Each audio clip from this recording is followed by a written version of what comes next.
know we all like to think that we're open-minded and objective and that we're empathetic, and I don't doubt that. And I don't doubt that we all have the capacity to be. But it is impossible to not have biases colored by your own upbringing, your own experiences, your own privilege, your own life, beliefs, things that have been imposed on you, where you grew up. All of those things make us who we are, okay? Our own traumas make us who we are. How things have happened to us in the past, how we've responded to things in the past, all of those things add up to how we respond and look at the world today. And we have a lens that we just have to admit and acknowledge is colored by all of those things. And it's okay to have the biases we have. It's inherent. It is a survival mechanism. Implicit bias is a survival mechanism to help keep us safe. But what we need to do is acknowledge that lens and understand what pieces of our backgrounds and our experiences are coloring how we're showing up, especially for other people.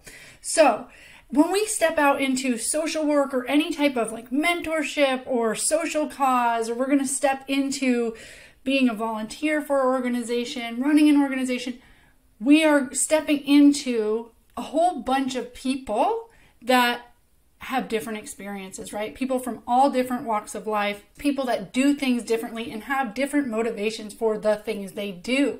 And with that, we are going to run up against their responses and reaction and biases, okay? And a lot of times that can create a rift if they are not aligned with ours.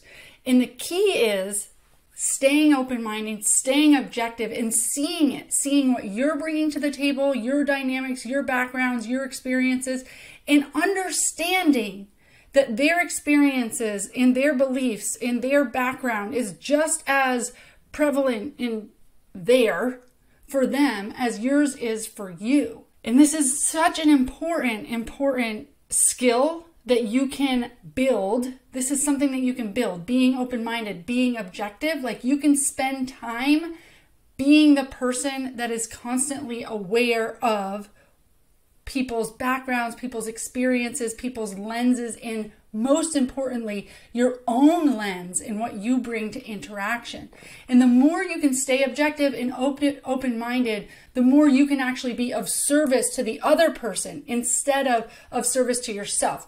Because when you're in reaction or when you're working from your lens, which you always are, but when you're working from your lens without being aware of it, you're actually serving yourself. Your body, your mind, your brain is going to do things and respond in ways that knows how to protect itself. But that might not be in the best interest of the kid we're trying to serve or the people we're trying to serve or the mission we're trying to serve, okay? So whether you are a program director or you are an executive director or you're somebody volunteering or you're spending time with a kid or you're serving parents, like it doesn't matter who you are. If you can strengthen your open-mindedness, your objectivity muscle so that you can become more aware in these situations, but also not beat yourself up, then you will be able to be of more service to those you are serving. So I think we have a duty to build this self-awareness, to build our objectivity and build our open-mindedness. And today I want to talk to you about how to do that. So I'm going to roll that intro and then we can dive right in. I'm Rebecca Britt, and this is the Stable Moments Podcast. I started this podcast to understand from all perspectives how we can help end the foster care crisis. The overwhelming response was we need to support our local community. Unwanted, abandoned, orphaned children are the community's responsibility. We must support, guide, love, invest, raise up generations that will nurture, love, and support their own children to end this crisis. So the purpose of this podcast is to build an army of people that are interested and willing to take responsibility of our foster youth and who are supportive of foster and adoptive families. This is the on-ramp for people who want to get involved but might not know where to start. I want this to be a place where community members feel like they can make a difference, where they feel good enough to make that difference, and believe that they can be a big deal in the life of a child. Thanks for being part of our community, and make sure to join the conversation in the Stable Moments Podcast Facebook group. Together, we can end the foster care crisis. Welcome to episode 70 of the Stable Moments Podcast. I'm Rebecca Britt, your host, and today we are talking about building our objectivity and building our open-mindedness muscle. Now, it is so normal. Let's say you start serving a kid. Let's say you become a mentor in the program. Let's say you're a program director and you have volunteers under you. And now you're starting to work with not only kids, but you're working with the biological parents. You're working with foster parents. Like, there's a whole bunch of players in this role, okay? And I have had mentors come to me before and say like, oh my gosh, the parent is so overbearing and the parent is X, Y, and Z. And I've also had program directors come to me and say, oh my gosh, this volunteer, or this mentor is this, or this parent is this. We've had parents say, oh my gosh, this volunteer is this, right? Okay, so everybody, it's easy when everybody's coming together with their own agendas to be triggered by how other people show up because of our own expectations and our own biases. And often when things don't go the way that we expected them to go, we feel a little bit of that rub, right?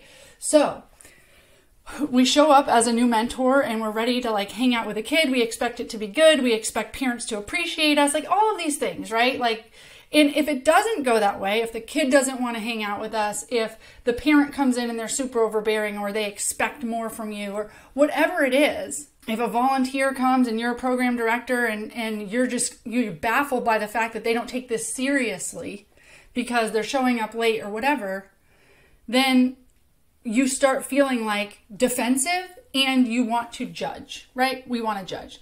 And it is okay. We all judge, okay? And we were all raised differently. And we're all coming together and we understand that we're colliding worlds, right? Literally, like this was a kid that was in a situation that caused them to be removed from their family. So they have all their cultures and norms that came from that initial placement. And then they might have been through several different placements where they have learned different cultures and different norms, different family values. And this foster parent or adoptive parent may have had kid after kid after kid and come into their home, and they are the way they are because of their experiences. They may have had service provider after service provider after service provider fail them, okay? And maybe they are the way they are because they're trying to protect themselves about what they think that you're going to do, okay? And here you are saying, wow, if that foster parent or that adoptive parent would just realize that this kid has trauma, and if they were just, they chilled out and they actually, stopped being punitive and they understood to be playful and empathetic and accepting and curious, then maybe their kid would have a chance, okay? So we have all of these like, oh, if everyone would just, okay? But when we get to the point of if they would just, we have already made judgments and we are not being objective. We have already laid our story for what we think is going on, because being right, again, is a safety mechanism. So we want to be right. So, okay, we've seen this situation. We've summed up what's happening. We know what could fix it. And if everybody else just did that, then the world would be great. Well, wouldn't it be nice if that was how easy as it is? But it isn't. It's not that easy, right? So what it means is it could be a lot of things. And you are only there to show up for whatever. Your mission, that kid, maybe you're there to show up for that parent, okay? So if that's what you're there to show up for, then you need to be able to be aware of when you're putting over your lens, when you're adding fluff to a story, especially negative fluff to a story. And you need to be able to see what's fact, and then instead of react, you need to be able to respond, okay? So the first way in which we do this is you have to take yourself out of it. And I think of this as like watching a movie. So maybe something's going on, this parent comes in and they're doing their thing, that they're running some pattern or some dynamic that you're like, this does not work for the kid and I feel so bad for the kid. Maybe the program director is doing something like that. Maybe volunteer. Maybe something's going on and you are like, yep, they are just doing their thing. I feel so bad for the kid. and I came to give my hour and we're just going to keep running this, but I feel good in my judgment, okay? But if you take yourself out of it, all it is a foster or adoptive parent coming, trying to get services for their kid. Their kid is been in multiple homes. They're not with their home of origin. They're not with their biological parents. They're not somewhere necessarily that they want to be. Okay, so you've signed up to give an hour to a whole bunch of people that probably wish that they didn't need these services and didn't wish that they needed to be where they are, and they're all trying their best. Okay? So if you take yourself out of it and you just watch it as a movie, wow, look at all of these people doing their best with what they know to do, okay? Yes, are they running patterns that may not serve them because they're coping mechanisms? Yes. Do we judge them for those? No, because we're doing it too by judging them and doing all the things that we do that we wish we could change, okay? So the more that you can go like, okay, cool. The same way that you would look at a kid that is, let's say they're cutting themselves, or let's say they are, have a defiant attitude and they stomp off. If we are able to lend empathy to them and be like, oh my gosh, they've been through so much, why can't we lend that empathy to the parent? Okay, so let's just look at what it is. And what it is, what we know that it is it's not some miserable kid and some adult that could parent better and the world would be better if they showed up more. This is somebody that has showed up, okay? They've showed up more than you or I probably, because they're actually taking a kid into their home. So what can we do to be of service? And the first thing we can do to be of service is to be genuine, authentic, and want to help, okay?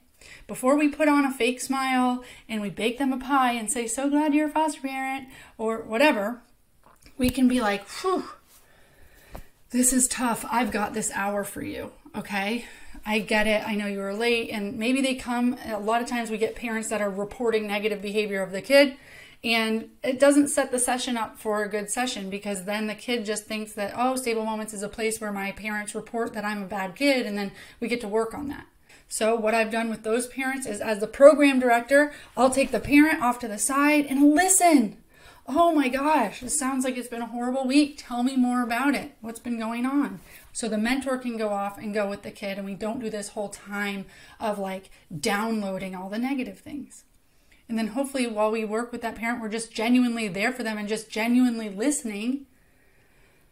They can let go of some of that and feel seen and feel heard, and they can realize, right, we're here for a reason. That's exactly why we're doing equine assisted learning, is because we have some challenges that we're trying to address, right? So that's why we're here. So first, just taking yourself out of it, understanding their experience, and understanding that this is why we're here. This is the whole point, okay? Another thing you can do is determine what's fact or fiction. So if you are like a program director and you're like, oh, this volunteer just doesn't care, or this mom would rather be out X, Y, and Z, and she doesn't have time for this kid, or whatever, just stop yourself and think about the facts. What do you know? Okay, if it's a volunteer that is showing up consistently late, what we do know is there's a volunteer showing up consistently late. What we don't know is their attitude about the program, that they don't care, that they're just doing this for their community service hours. We don't know those things. Those are things that we added on to help us feel better about the crappy feelings that we have about that person, probably. So what we do need to do is stop and think about the facts. Okay, what I do know is that I have a parent that comes and reports how bad their kid's been every week. Okay, so I'm not making any judgments about that. I'm not saying that they hate their kid. I'm not saying that they don't want to be here. I don't know any of that. What I do know is that I have a parent that comes and reports everything that's negative that's happened. So if that's an issue for me, or I don't think it's helpful for the kid, or I don't think it's helpful for the parent even, then I might think about how could I respond to that, okay? And then you can respond to that in a way that isn't reactive, isn't judgy, and meets everybody's needs. So you're like, hey, before they even open their mouth, can you tell me, ask the kid if the parent can't even do it, can you tell me one thing you did really awesome this week? And even if the parent's like, yeah, well, tell her all the other stuff you did. That's where I might pull a parent aside and be like, it's not helpful to start the session like that, but I want to hear about all the crap you've been through this week. So can we make a point to report the one thing the kid did right this week in front of the kid? And then during the session, like, let me know, download whatever you need to do so that I can meet everybody's needs here, okay? But that's based on the facts. It could be easier for me to just assume that this woman is a jerk, and I go sit in my office and I'm like, well, I'm glad the kid's here for an hour a week because I just feel so bad for her at home, and let the mom sit in her car on her phone with venom and stewing, and you should be a release. How can you help? How can you help? How can you help? Okay. And it's trying to not have the knee-jerk reactions when your own biases come up. Okay. And your own closed-mindedness comes up.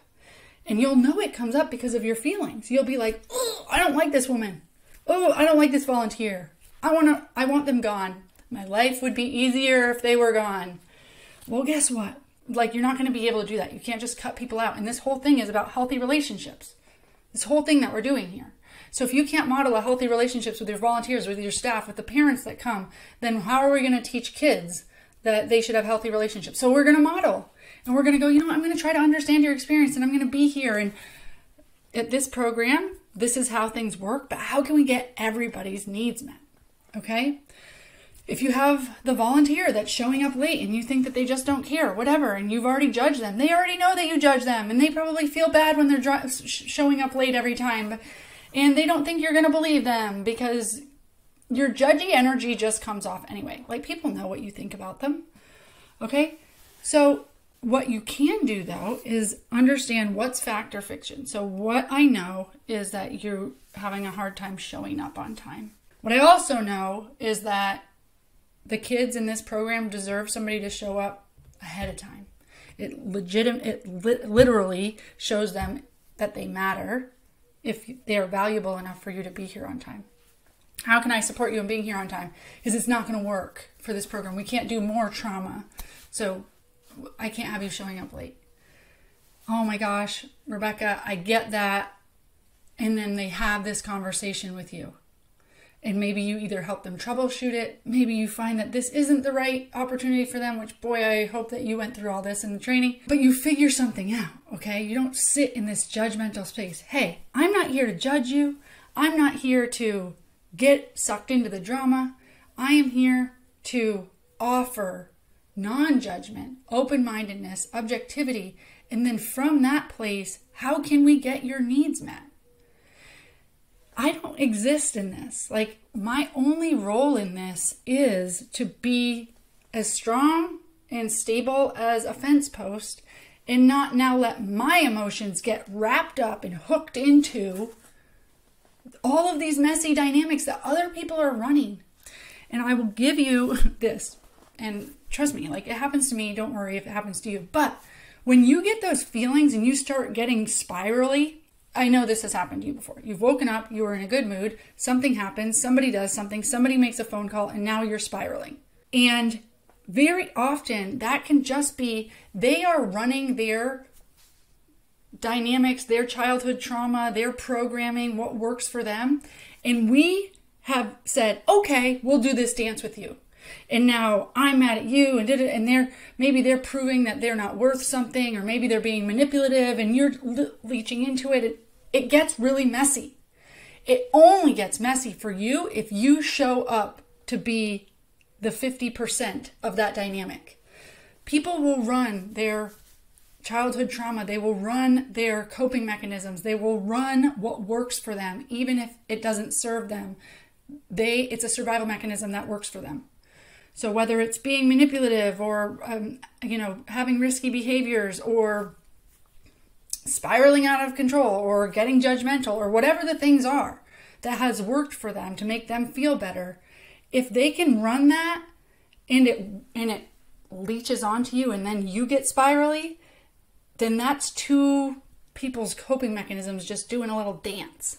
Okay? But there's a way to softly and without words not allow those dynamics to work with you.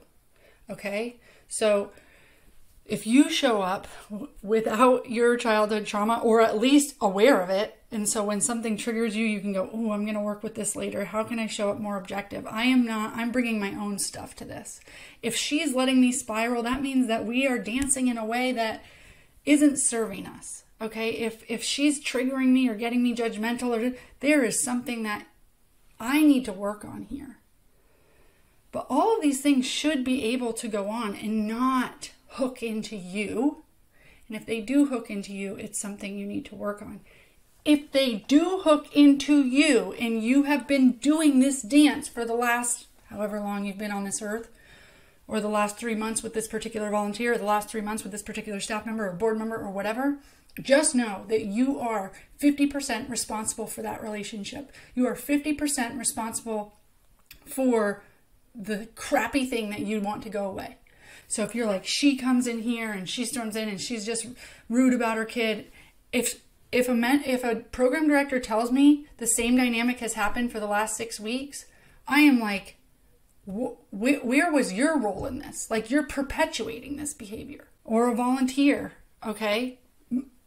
You're 50% to blame for any weird dynamics that are happening, okay? So the only thing you can control is your side of it, right?